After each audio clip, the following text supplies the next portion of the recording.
তো বন্ধুরা, আমি তো রেডি, তোমরাও রেডি তো? চলো তাহলে আমার সাথে আর দেখে নাও আজ তোমাদের কোথায় কোথায় নিয়ে যাই। পুজো তো চলেই এলো, মনটা এবার শপিং শপিং করছে, তাই না বলো? তো চলো, এলাকার কোথায় গেলে কেমন কালেকশন পাবে এবং কি দামে পাবে সবই দেখিয়ে দিচ্ছি তোমাদেরকে আজ এই ভিডিওটাতে। কিন্তু যা যা শপিং করেছি সেগুলো কিন্তু এই ভিডিওতে দেখাবো না, সেটা জানতে গেলে দেখতে হবে আমার নেক্সট ভিডিও।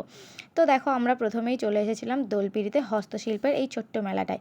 যদিও হস্তশিল্পের কোনো কারুকার্য আমি তেমনভাবে এখানে দেখিনি, তবে হ্যাঁ, কিছু কালেকশন ভালোও আছে, সেটা মানতেই হবে। যেমন এই দিদিভাইয়ের কাছে একটা কুর্তি আমার খুব ভালো লেগেছে এবং আমি সেটা পারচেস করলাম। এবং তারপর আমরা একটু পেট পুজো করার জন্য ফুচকা এবং আইসক্রিম খেয়ে নিলাম। যেহেতু কাল ছিল স্যাটারডে, ননভেজ, তাই আমরা বাইরে অন্য আর কিছু খাওয়া যাবে না।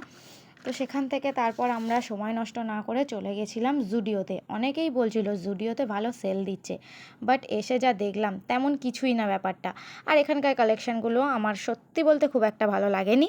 তারপর ওখান থেকে আমরা চলে যাই আলমবাজারের বাজার কলকাতাতে।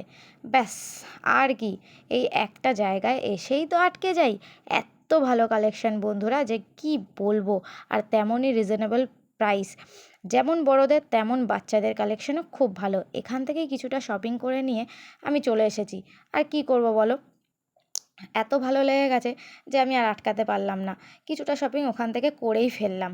তারপরে ওখান থেকে বেরিয়ে দেখলাম অনেকটাই রাত হয়ে গেছে, তো আমরা আর বাইরে আর সময় নষ্ট না করে, যেহেতু গণেশ পুজো ছিল তাই একটা জায়গায় ভোগ খেতে যাওয়ারও নেমন্তন্ন ছিল, ওখান থেকে খাওয়া দাওয়া করে আমরা বাড়ি চলে এসেছিলাম। আজকের মতো এইটুকুই, দেখা হচ্ছে পরের ভিডিওতে, টাটা।